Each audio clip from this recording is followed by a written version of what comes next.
सत्संगत जी प्यार से कहना धन्यंकार जी। अखंड मंडलाकारं व्याप्तमेन चराचरं तत्पदं दर्शितं मैन तस्मै श्री गुरुवे नमः। सत्संगत जी रामायण की पंक्ति आई, सुर नर मुनि सब कैया हरीति, सुर नर मुनि सब कैया हो रीति, स्वार्थ लागी करई जग प्रीति। सत्संगत जी हम सभी स्वार्थी होते हैं, केवल अपना स्वार्थ देखते हैं, अपना भला देखते हैं, लेकिन जो प्रभु परमात्मा है, भोलेनाथ है, सदगुरु हैं, इनको सबको देखना होता है। सत्संगत जी कहते हैं कि एक बार नारद मुनि नारायण भगवान से कहते हैं कि प्रभु आप पता नहीं कैसे कैसे फैसले कर देते हैं और आपके फैसले हमको अच्छे नहीं लगते। तो नारायण भगवान कहते हैं नारद मुनि से कि मुनिराज, अरे हमारा कौन सा फैसला आपको अच्छा नहीं लगा, जरा हम भी तो बताएं, हम भी तो जाने।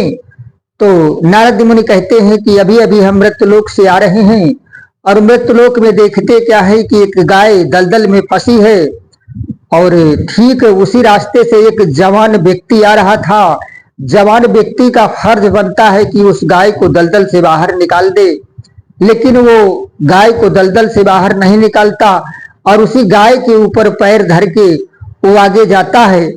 तो उसको एक कपड़े की पोटली मिलती है और जिसमें वो चंद मोहरे प्राप्त होती हैं उसको। तो और थोड़ी देर बाद एक बूढ़ा व्यक्ति उसी रास्ते से आ रहा था। तो बूढ़ा व्यक्ति के इंद्रियां सभी शिथिल थी, बरोबर काम नहीं कर रही थी, लेकिन फिर भी उसने भरसक प्रयास करके उस गाय को दलदल से बाहर निकाल दिया। गाय आनंदित होकर जंगल की तरफ चली जाती है और ठीक थोड़ी दूर वो जब बंदा जाता है, बूढ़ा व्यक्ति जब थोड़ी दूर जाता है तो एक खड्ड में गिर जाता है और उसकी मौत हो जाती है। तो इसीलिए नारद मुनि कहते हैं नारायण भगवान से कि आपका फैसला हमको अच्छा नहीं लगता। जिसने माड़े कर्म किए उसको कपड़े की पोटली में चंद मोहरे मिलती हैं और जिसने अच्छे कर्म किए और उसको जो है गड्ढे में गिरा करके आपने उसको मौत दे दिया। तो नारायण भगवान मुस्कुराने लगे, कहने लगे बस नारद हो गई आपकी बात। तो नारद मुनि कहते हैं कि हाँ हो गई। तो कहते हैं कि अरे मुनिराज, जिसको कपड़े में चंद मोहरे मिलती है, जिसने गाय के ऊपर पैर धर के आगे गया, पाप का काम किया, गाय पूजनीय होती है और गाय को दलदल से बाहर नहीं निकाला, उसके ऊपर पैर धर के आगे जाता है, जिसे चंद मोहरे प्राप्त होती हैं, उसके भाग्य में तो बहुत बड़ा खजाना था, लेकिन खजाना उसकी भाग्य से विलुप्त हो गया, खत्म हो गया, मात्र उसको 2-4 मोहरे मिलती हैं।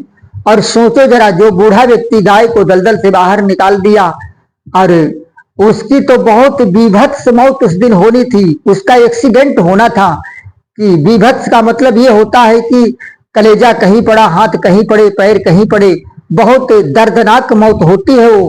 तो ठीक उसकी मौत ऐसी होनी थी, लेकिन उसको हमने क्या किया कि उसकी मौत बिल्कुल सरल कर दिया, सरल में बदल दिया कि खड्ड में थोड़ा पानी था उसमें उसको गिरा दिया और उसी में उसके प्राण निकल गए। तो सत्संगत जी, ये 3 लोक का मालिक पार ब्रह्म परमेश्वर सतगुरु, ये जो अच्छे कर्म करते हैं, तो सत्संगत जी कहने का भाव यही है कि मौत भी अच्छी खराब होती है। जैसे कोई बंदे कहते हैं अरे भाई उसकी तो बहुत खराब मौत हुई, तो कोई के प्राण ऐसे आराम से निकल जाते हैं, घर वालों को सेवा नहीं करनी पड़ती, तो नहीं तो सालों सालों टट्टी मल का विसर्जन करना पड़ता है।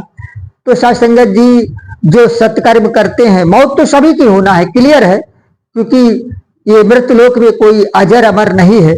आत्मा भले ही अजर अमर है, लेकिन ये शरीर बुढ़ा होता है और एक दिन इस शरीर को त्यागना पड़ता है। तो सत्संगत जी कहने का भाव हमारे यही है, आपको मैसेज एक ये उदाहरण के स्तर पर दास दे रहा है कि सत्कर्म द्वारा किया गया काम कभी मिथ्या नहीं होता। तो सत्कर्म करते रहें और जिंदगी का सफर तय करते रहें।